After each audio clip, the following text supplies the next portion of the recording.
حضرت عمر بن خطاب 584 میں مکہ میں پیدا ہوئے۔ آپ قریش کے معزز قبیلے بنو عدی سے تعلق رکھتے تھے۔ جوانی میں بہادری، طاقت اور فیصلہ کرنے کی صلاحیت کی وجہ سے مکہ کے بڑے سرداروں میں شمار ہوتے تھے۔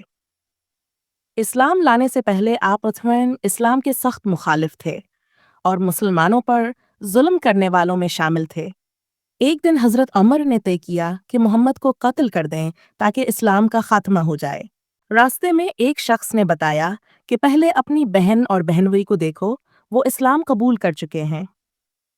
غصے میں حضرت عمر اپنی بہن فاطمہ کے گھر گئے، وہاں سورہ طٰہٰ کی آیات پڑھتے سنا۔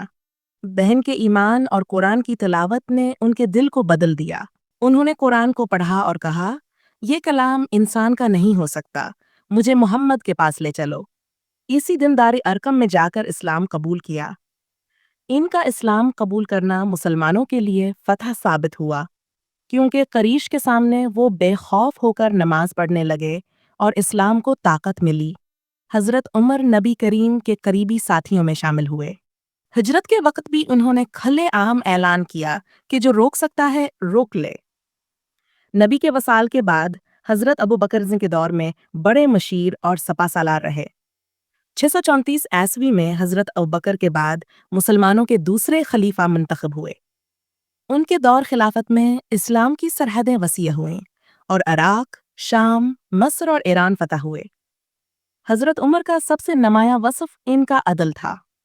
وہ ہر شخص کو برابر سمجھتے تھے، چاہے وہ امیر ہو یا غریب۔ چراغ کا واقعہ: ایک بار بیت المال کے چراغ کی روشنی میں کام کر رہے تھے۔ ذاتی بات آنے پر چراغ بجھا کر ذاتی چراغ جلا لیا اور کہا، عوام کے مال کا استعمال ذاتی کام کے لیے نہیں ہو سکتا۔ ایک مقدمے میں قاضی کے سامنے عام مدعی کی طرح پیش ہوئے۔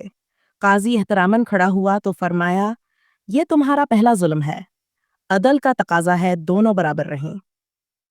قحط کے دنوں میں خود راتوں کو گشت کرتے، بھوکے لوگوں کو تلاش کر کے بیت المال سے اناج پہنچاتے۔